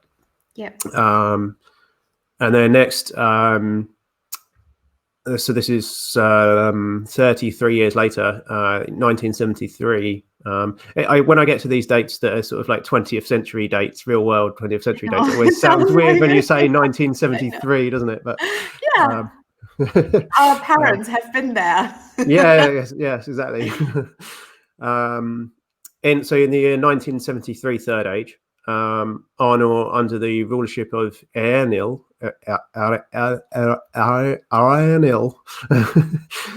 sends for aid. Eärnil, sends for aid from Gondor, and the following year, the Witch King marches on Fornost and takes Fornost. So what happens basically here is well, it's the Battle of Fornost is when they take it back. This is essentially the sacking of Fornost. So there's two battles. So the Witch King takes Fornost, and he literally, sends the men of Arthedain packing, and that's the end of the kingdom of Arthedain, really. And he takes over the capital. And this is where the Palantir ends up getting moved again. The Palantir of Amansul gets moved again, and the smaller one, which is the Palantir of Fornost, and the larger one, which is the Amansul, they both end up in the sea. I don't need to tell that whole story, but and then Eärnir's fleet gets there late. They all assemble at the Grey Havens. Círdan is there with the elves of Lindon. And the Grand Fleet of Gondor shows up, which is actually only a small part of the Fleet of Gondor, because Gondor is at the height of its power at this point. And what's left of the men of Arthedain, and they all march on Fornost. The Witch King is, he's at the height of his power too, and he's very arrogant, and he thinks that he's won. So he marches out and he meets them in the open field. And that's the hubris of the Witch King at this moment, and this is one of his big failures in history. Because what happens is, we've told this story a little bit of it before with Glorfindel, but the men of Gondor defeat him in the field. He turns his forces round, what's left of his army. He turns around and he tries to get back to Fornost and try to rapidly prepare for a siege. But then Glorfindel shows up with the Noldor of Rivendell and Sindar as well. So the forces of Rivendell, which he leads, he cuts them off, and then the army of Angmar is completely destroyed.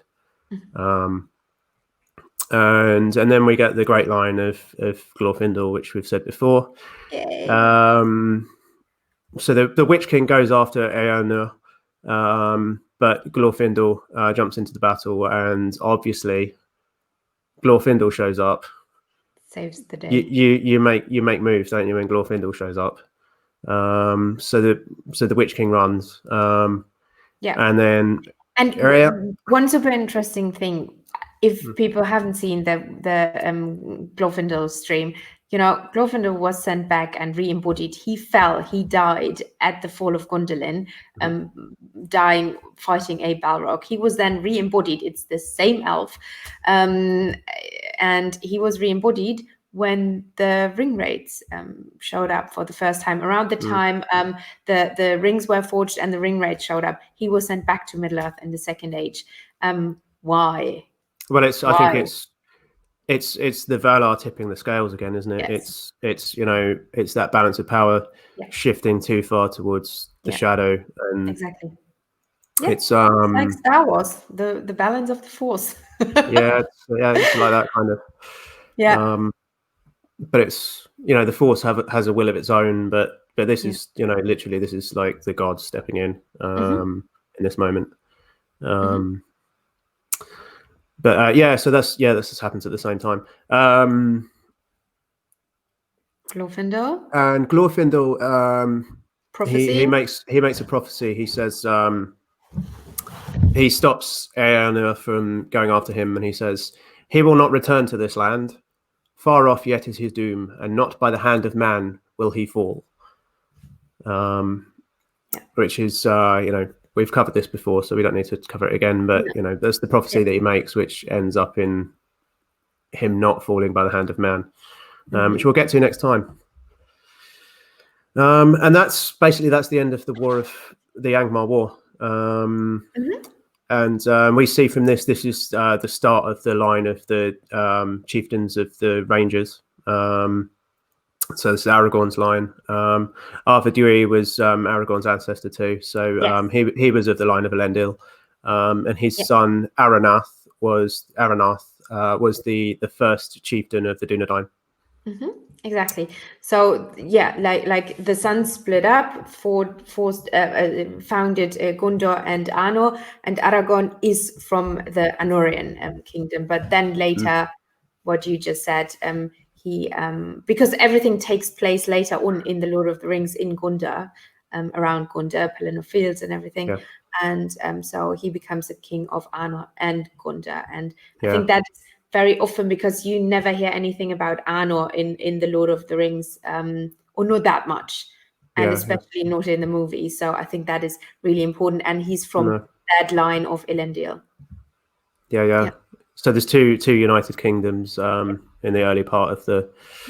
But when we started telling this story, there's two kingdoms that she united, and this is how they fall. And then the next king. Sorry, Eärnur becomes king later on. Before that, though, the Witch-king takes Minas Ithil again. So that's the year 2002. So new millennium, millennium bug. That's a 2-year siege. He goes back to Mordor first, gathers his armies in Mordor, and Sauron sends him out again on a new mission this time. We have to say he's mostly successful in completely destroying the kingdom of Arnor at this point. So this was the failure for him in the north, in that he couldn't hold Arnor, but Arnor is no longer an ongoing concern. And they believe as well that the line of kings is broken in the north.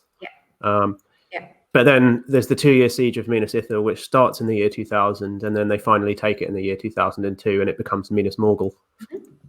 And then Eärnur, who we talked about already, who had to be held back by Glorfindel, becomes king of Gondor.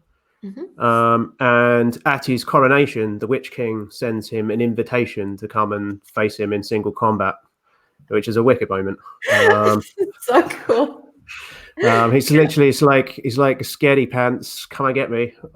Anytime you like, I'll come and take your lunch money off you. It's like that. It's like I imagine it. We don't have the. I don't think there's any record of what the actual message was, as far as I'm aware. But I imagine it being a little bit like the pink letter from Ramsay Bolton in The Song of Ice and Fire. It's like, come and get me, taunting him. Yeah, of course.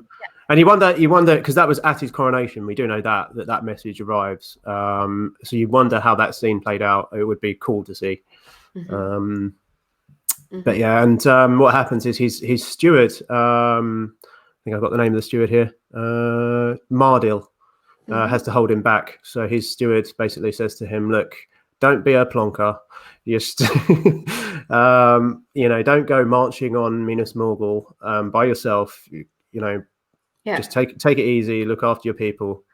And he does. But then 7 years later, he changes his mind and goes and marches on Minas Morgul. 2050. 2050. And he goes in alone. He goes in alone to Minas Morgul. The balls on this guy. And I said to you before. I said to you, definitely stupidity. Or pride. Yeah, because it's the moment before. It's like 50 years before, where he's in the north. He has the Witch King where he wants him. Really, he's on the run, and he wants to go after him and finish him off. And the horse really, bolted. it's misplaced.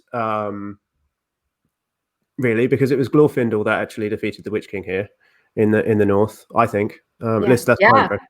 Yeah. But it's the pride of men, and that's their failing. Certainly, this guy, not the smartest king ever. No, it's like Ar-Pharazôn wanting to sail to Valinor. It's very often it's very similar to that. Obviously he had an armada and whatnot, but the concept is very, very similar. So, and he was never seen again. No. Where is he? He enters the Morgul Vale, and he's never seen again. We talked about this a little bit before when we talked about Glorfindel, but so I looked this up after we talked about it, because I said to you, I like to think that he may have become a wraith at that point, and you said as in a wraith that's not one of the 9 ring wraiths, is what I meant when I said that.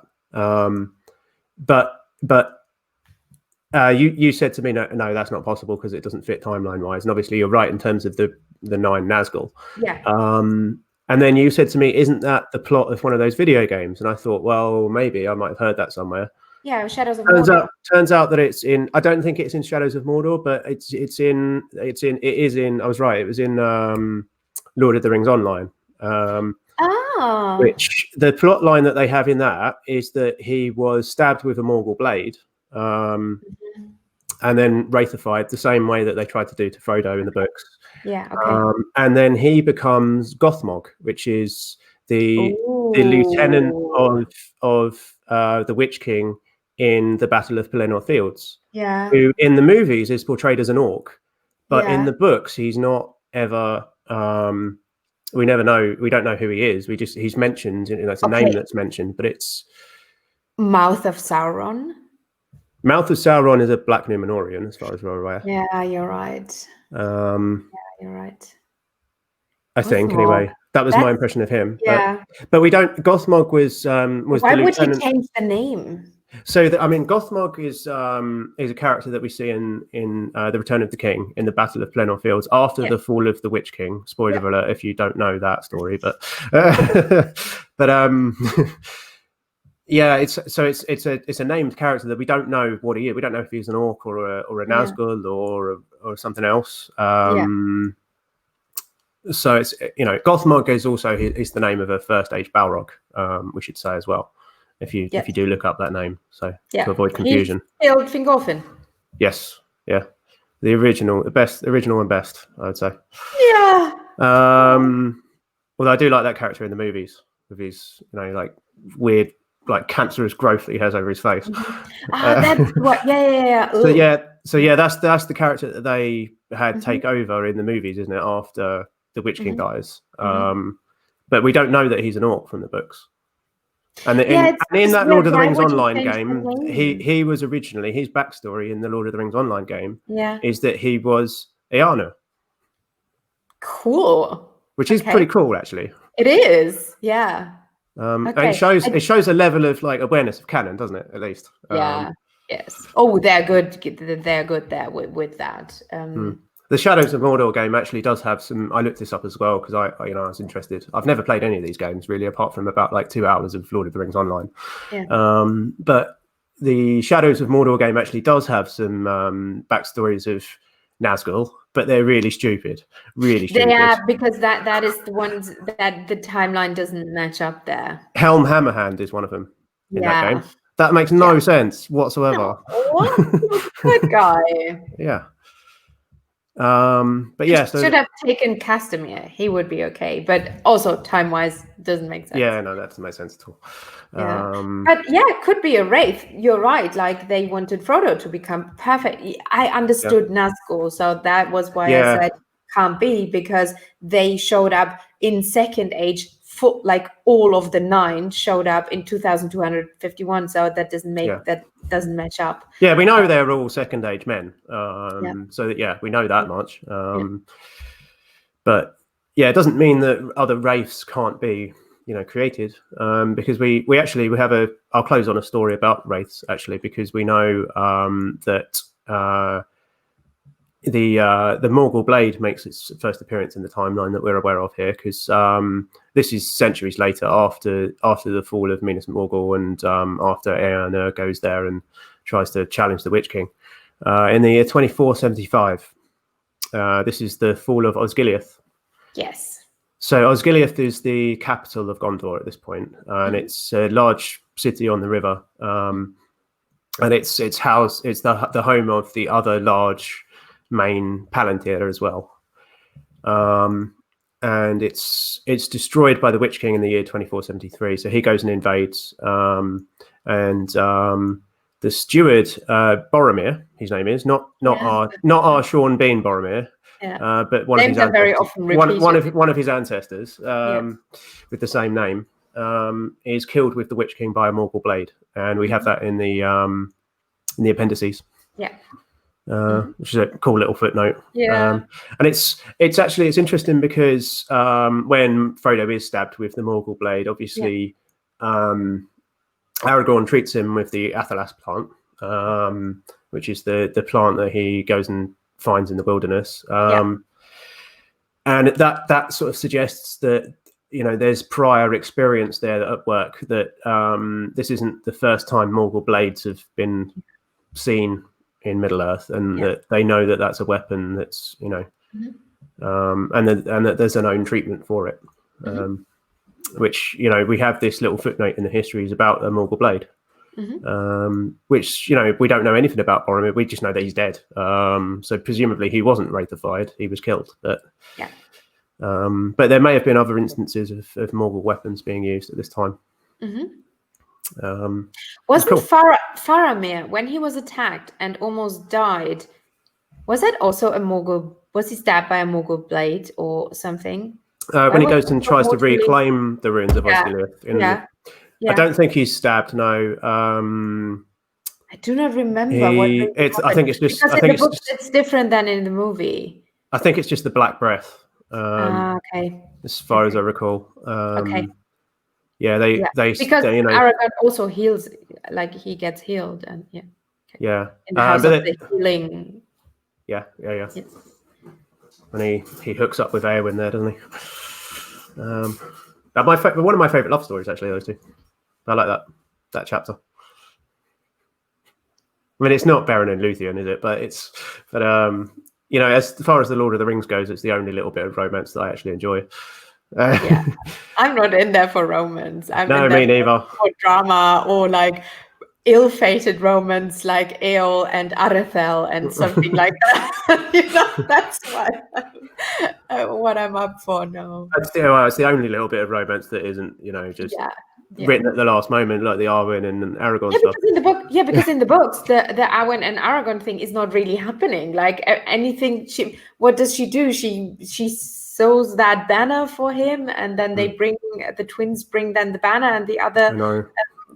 So it's such a shame, isn't it? Really, because Tolkien gets a bad rap for having not very many women in his stories, but for the most part, the women that he does write are fucking awesome. Like all of them, like Luthien, Galadriel, like they're all awesome. Melian, the female Vala, they're epic. And Eowyn is an awesome character. One of my favorites, but Arwen is a little bit of an afterthought, really. Yeah, and the thing is that represents his time, that represents the time Tolkien lived in and the time he is influenced by with the Dark Ages and the Greek, and there were not, the Amazonians, like, Xenia, the warrior princess and whatnot, they maybe some of them fought, but, the warrior princess.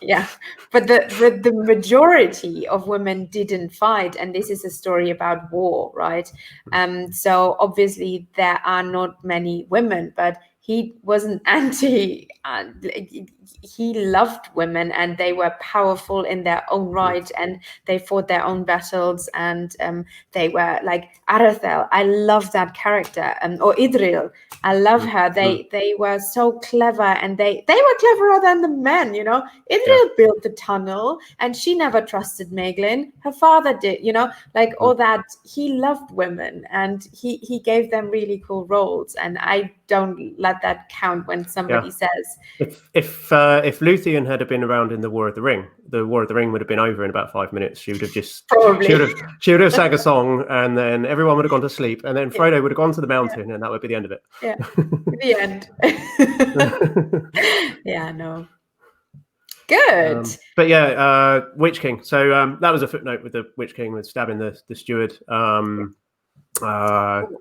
And he's the steward. He's the ruling steward because Eärnur, who died in Minas Morgul alone, is the last king. So the House of Gondor, that line is gone. Yeah. So the Witch King almost not single-handedly, because he has all armies and whatnot, but he, he really does actually destroy the kingdoms of men. Really, he accomplishes what nobody else has been able to do. Quite honestly, most of this time Sauron is, he's up in Dol Guldur, or he's disembodied, or he's not acting. He's directing the traffic on some level, but the Witch King is the one out there, in the trenches, and he does have his failures as well. We've talked about some of those. But yeah, he accomplishes a lot throughout the Third Age, or destroys a lot. Did you have any closing thoughts? No, I mean, I said it in the beginning. I think, what was never important for me was the sorcery aspect, because I never saw him as a big sorcerer. I mean, we talked about some things the Barrow White. Exactly. But I think the sorcerer aspect, because I saw a lot of people discussing that, and I do not really know if Tolkien really meant him to be. It's not like a magician. He's not like Merlin, or like the super evil Merlin or anything. It's Witch King, and that makes sense. But they also said, like, the concept of the Black Númenóreans, they prayed to Melkor, and they had temples, like Temple of Doom, whatever, and Queen Beruthiel and whatnot, all these Black Númenóreans, who also had she bewitched cats, she had cats spying and that stuff. That is kind of magical aspects, right? But I don't want to stress on the Witch King. I want to stress on he was a king of men. It was so cool that Sauron got this really powerful, and this is why I am totally up for my theory, because I think he was a very powerful Númenórean king. There were just a few, and they were powerful, and they had an armada. They built the strongest kingdom in Middle Earth. They invented technologies nobody ever saw before, and he was one of the kings from there. And that Sauron could corrupt a line of the House of Eärendil, the chosen one. Yeah, that makes it so good, and that makes the story so compelling. This is why, and the thought, that he is related to Elrond and whatnot, and that he had his failings. But what you say, we don't know. We know partly more about the Witch King than we know about Sauron, which is very strange. We know more about his comings and goings, and probably his, I don't hesitate to call it personality, but we do sort of get some personality from him, because there are sequences that we see from him in the Lord of the Rings where we get dialogue, where we get where we get sort of his mocking tone, where he talks to the ring bearer and others, and it's cool, and that makes him such a good baddie, Yeah. I think you're slightly underselling the black magic part of it. And you talked about the technology of the Númenóreans. They had flying ships, by the way. Did Do you know that? I do know that. Yeah, it's cool. Must be something that they got from Erendil, because he had one of those, didn't he? Yeah. I think. 2.0. Yeah, exactly. But I think with the black magic aspect, and again, Morgul means black magic, more black, as in Mordor, black land. Yeah. Ghoul meaning sorcery, essentially. Yeah. There's a thin line between technology and magic, and I think things like the Morgul blade, I think, is a piece of technology in a way. In Tolkien's, schema, it is a piece of technology.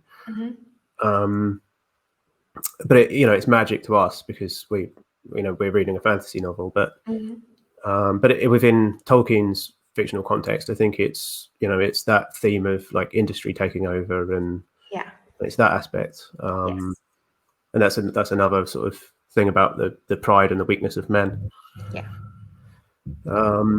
So there is that aspect to him. But he's a lot of things. The Witch King. He's a general, and he's a warrior, and he's a scary, scary monster. And he's there's so much you can say about him, really. Yeah. But if he would be one of the Númenórean kings, so his descendants are all dead because that line died out when Ar-Pharazôn got sailed to try to sail to Valinor, and Númenor drowned. So that line is completely gone. Yeah. So do you think he had children before he was completely wraithified then? So you think... if he was the 12th or 13th king, Yeah. You mean that? Yeah. So his son was Tar Atanamir. Yeah. But he was born, but I assume he was born before he was changed.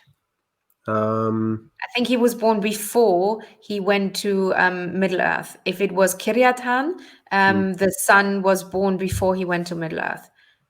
So he didn't have the kid when he became a ringwraith. Tar Atanamir was born 1800. I've got here. This is what I've got here on the. Yeah. But these are the conflicting dates. Don't take this as. These are the conflicting dates. This is the difficult date that we don't know, isn't it? There's another date for him where he ruled and where he was born. I mean, God, are ringwraiths interested in having children? Is anybody interested in having intercourse with a ringwraith? I don't know. Maybe is it even, structurally and mechanically possible, considering their sort of slightly intangible nature? And nobody sees them. Yeah. So. Do you have to put a ring on first? Exactly. How does that work? We don't know. I wonder whether the child, the offspring of a ringwraith, is already tainted when it's born, as well. Yeah. Like a sort of like Melisandre, like shadow baby kind of thing. Yeah. Do you? By the way, what happened to the Nazgûl after Sauron got defeated in the War of the Last Alliance? But we can talk about that in the War of the Last Alliance. Well, I talked about it a little bit earlier because we did sort of come on this a little bit when we summed up the end of the War of the Last Alliance. I think they probably went east. I think they went into the Far East, and they continued. They didn't die? I think they were.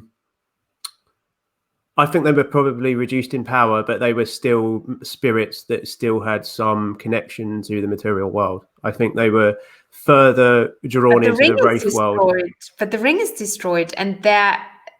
Oh, the ring is destroyed at the end of the Third Age. You think you're talking about at the end of the Third Age into the Fourth? Third Age. Yeah. That's sorry. I thought you were talking about the Last Alliance. So, like the 1,000 years, or the 1300 years. Oh, did I say Last years. Alliance? No. Yeah, you did say First Alliance. Sorry. Last Alliance. First Alliance. Yeah. It's getting late, isn't it? Yes. Yes. I assume they were destroyed. They were driven into the void as well. Yeah, because it's not. I think it's not stated in the text, so I always wondered. Not completely. Obviously, the Witch King is killed by Éowyn, so we know what happened to him more or less. Yeah. But no, I don't know. That's one of the big cosmological mysteries of where do men go when they die. We can talk about that in our Third Age Lord of the Ring Witch King live stream. in about, when do we do with that? Like in about a week's time? It's really up to you. We've both got things coming up with the Here Be Dragons guys, haven't we? So I think we're both doing Nessie and John's streams in 3 weeks. So probably in between time we can do that. Yeah, cool. Maybe in 2 weeks. We'll find something. Yeah. Good. And next time, another goodie. We need to talk about. Yeah. Another goodie. We will find somebody. Yeah, leave some suggestions in the comments. Yes, exactly. Who do you want to talk about? Who's a good warrior? Yeah, there's loads. We've mentioned a few actually. We mentioned Helm Hammerhand earlier. Errol the Young as well was another good one. Yeah. The Rohirrim, we haven't really talked about them at all in any of these talks, and I love them. Oh my god, they're my favorite. I love them. But I also love, like the line of Prince Imrahil, because they're partly elves, and the story behind that is so cool. And of that whole, the whole, yeah. Dol Amroth, descended from Amroth, yes, from exactly. Lothlorien, yeah. Yes. Princess of Dol that could be cool. Yeah, because he's a effing good warrior. Yeah. Some other suggestions. There's loads. Beren is an obvious one. Right. There's loads. So maybe leave not suggestions. Turin, because Turin doesn't identify as good. Turin, I think we've covered already anyway, because you've gone through the whole story with John, and we've gone through the Glaurung story, which is basically his story again. Yeah, good. But yeah, we will find something. Leave your comments, and please, people, if you made it till the end, it would be amazing if you leave a like, and if you obviously subscribe to the lovely Dan, the Voice of Geekdom's channel. And we'll be back with more. And thank you very much. Have a lovely whatever day it is for you. Peace out. Take care, everybody. Bye bye, my lovelies.